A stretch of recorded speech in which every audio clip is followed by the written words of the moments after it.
Assalamualaikum warahmatullahi wabarakatuh. Nama saya Muhammad Arfa dari kelas studi Quran 6D.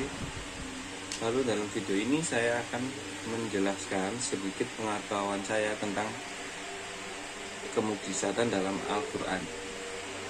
Al-Quran merupakan mukjizat abadi Nabi Muhammad SAW. Terdapat dua pendapat yang berbeda tentang kemukjizatan Al-Quran ini. Yang satu mengatakan bahwa kemukjizatan Al-Quran berasal dari luar atau faktor eksternal, bukan dari Al-Quran itu sendiri. Sementara yang lain berpendapat bahwa kemukjizatan Al-Quran berasal dari Al-Quran itu sendiri atau faktor internal. Fakta sejarah dan dalil-dalil Al-Quran telah jelas menerangkan bahwa kemukjizatan Al-Quran itu berasal dari Al-Quran itu sendiri. Adapun kemukjizatan Al-Quran dapat ditinjau dengan beberapa segi, diantaranya keindahan bahasa, munasabah, berita gaib, informasi sejarah, ilmu pengetahuan, dan hukum.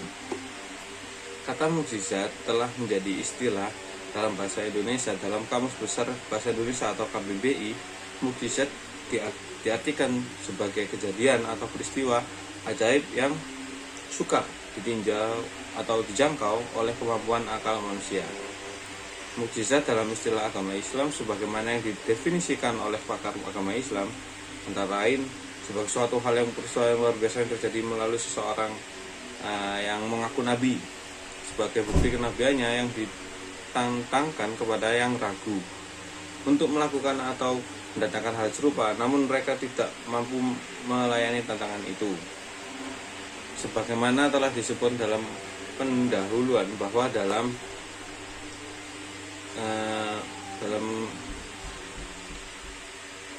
memandang sumber kemukjizatan Al-Quran ada dua pendapat yang saling berlawanan.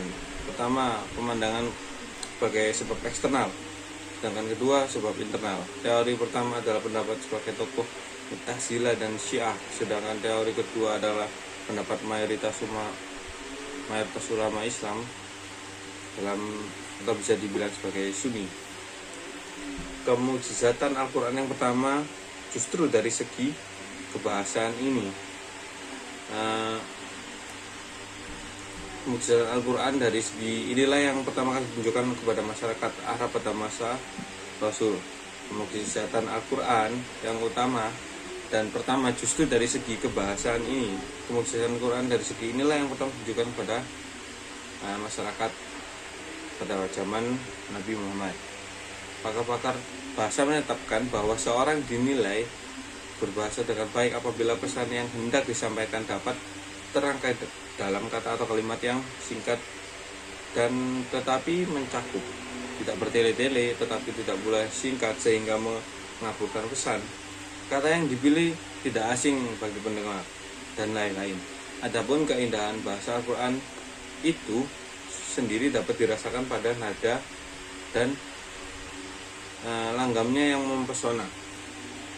Susunan kata yang singkat pada surat dan makna dapat memuaskan para pemikir dan orang kebanyakan memuaskan akal dan jiwa serta keindahan ketepatan maknanya.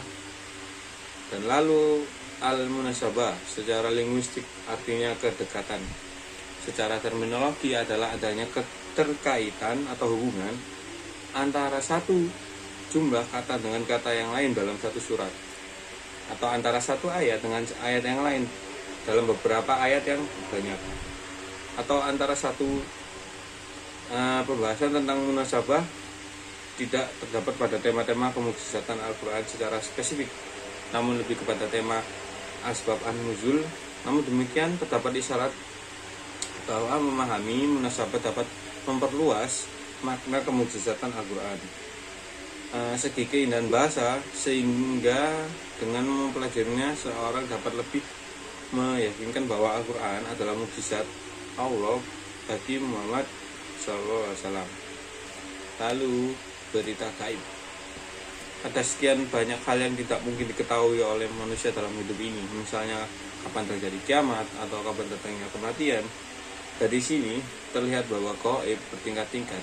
Ada yang nisbi dalam arti gaib bagi seorang yang tetapi tidak lainnya mengetahui tapi yang lainnya tidak, atau pada waktu tertentu gaib tetapi pada waktu yang lain tidak lagi. Misalnya, dahulu orang mengetahui tetapi kini telah berlalu sekian waktu tidak ada yang diketahui, atau sebaliknya, sehingga tidak gaib lagi. Hal ini membuktikan bukti bahwa Al-Quran yang berbicara tentang hal-hal gaib ini hanya perkataan Nabi Muhammad SAW atau manusia lainnya, tetapi ialah kalam Allah Subhanahu wa Ta'ala, zat yang maha mengetahui tentang hal-hal gaib itu sendiri. Lalu informasi sejarah. Salah satu kekuatan Al-Quran yang sekaligus menjadi mukjizatnya adalah pemaparan informasi sejarah yang valid. Informasi sejarah ini dapat pula dikategorikan dalam pemberitaan hal-hal gaib masa lampau seperti yang telah disinggung di atas. Di atasnya adalah Al-Quran menceritakan sekian banyak peristiwa masa lampau seperti kisah Nabi beserta pengikutnya, kisah-kisah orang soleh, seperti kisah Ashabul Kahfi, kisah Zulkarnain, dan yang lain-lain. Sekian banyak kisah Al-Quran telah banyak terbukti kebenarannya melalui penelitian arkeologi.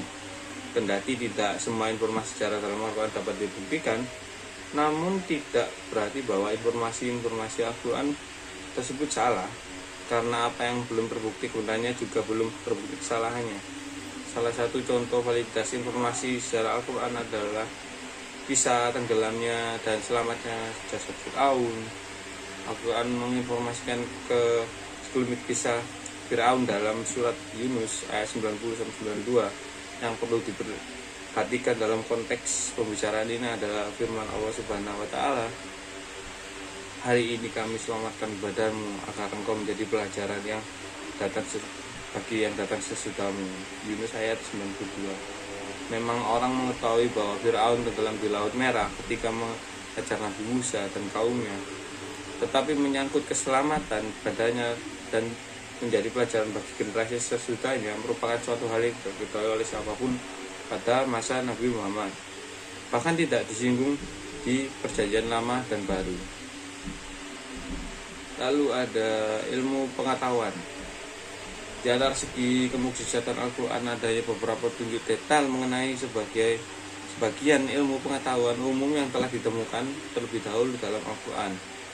Sebelum ditemukan oleh ilmu pengetahuan modern, tentunya teori Al-Quran itu sama sekali tidak bertentangan dengan teori-teori ilmu pengetahuan modern. Penyelidikan dan kajian tentang isyarat-isyarat Al-Quran terdapat ilmu pengetahuan masih terus dilakukan oleh para ilmuwan, khususnya para ilmuwan muslim. Dijadikan Al-Quran sebagai salah satu bahan informasi awal atau sumber inspirasi untuk mengembangkan kajian-kajian sains, baik itu ilmu murni maupun terapan. Dari sekian banyak ayat-ayat yang mengisyaratkan ilmu pengetahuan, para ilmuwan telah mampu merekonstruksi ayat sehingga terlihat gagasan konseptual yang dikemukakan dalam bidang-bidang ilmu tertentu. Di antara cabang-cabang yang memperoleh perhatian serius dari Al-Quran dan terkonstruksi secara baik oleh para saintis. Lalu hukum.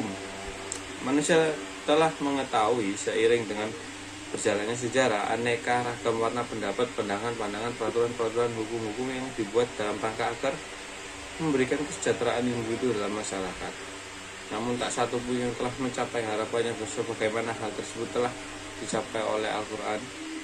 Dengan hukum perundang-undangan, di antara salah satu segi kemukjizatan Al-Quran adalah adanya undang-undang ilahi yang sempurna, yang melebihi semua undang-undang buatan manusia yang mereka kenal sejak dahulu sampai sekarang. Al-Quranul Karim adalah yang menjelaskan pokok-pokok akidah, hukum-hukum ibadah, norma-norma keutamaan, dan sopan santun, undang-undang hukum ekonomi, politik, sosial, dan kemasyarakatan. Al-Quran lah yang meletakkan dasar-dasar kemanusiaan yang mulia lagi adil. Sebagai contoh realita hidup bahwa hukum-hukum Allah itu sangat tepat, sementara hukum yang dibuat manusia sering berubah-ubah. Kadang tidak mengenai sasaran, bahkan mengakibatkan salah fatal adalah apa yang terjadi di dunia barat, khususnya Amerika. Mereka pernah memperbolehkan cerai, kemudian melarang hal tersebut disebabkan ajaran-ajaran gereja. Tetapi negara itu terlalu berlebihan dalam soal hukum cerai sampai pada tingkat yang membahayakan, dan akhirnya negara-negara itu kembali mengambil kebijaksanaan cerai. Demikian sebagai bukti kemukjizatan Al-Quran ditinjau dari segi hukum-hukumnya yang selalu tepat untuk setiap tempat dan zaman. Lalu Al-Quran adalah mukjizat abadi Nabi besar Muhammad SAW yang diberikan Allah Subhanahu wa Ta'ala sebagai bukti kebenaran risalah yang dibawanya. Kemukjizatan tersebut ada pada Al-Quran itu sendiri dan bukan faktor eksternal. Kemukjizatan Al-Quran bermacam-macam bentuknya, namun yang utama dan pertama adalah segi keindahan bahasanya. Semakin orang-orang mendalami kandungannya, tidak menutupi kemungkinan akan semakin bertambah pula hal-hal baru, keunikan yang mereka temukan, sehingga akan lebih menambah rasa kemukjizatan tersebut. Namun demikian, Al-Quran bukanlah kitab sembarang kitab atau kitab apapun namanya. Ia adalah kitab hidayah, petunjuk dan pedoman bagi manusia. Kemukjizatan Al-Quran yang telah terungkap kiranya dapat menjadi bukti bagi pengingkarnya dan kebenaran dari sisi Allah Subhanahu wa Ta'ala. Terima kasih. Wassalamualaikum warahmatullahi wabarakatuh.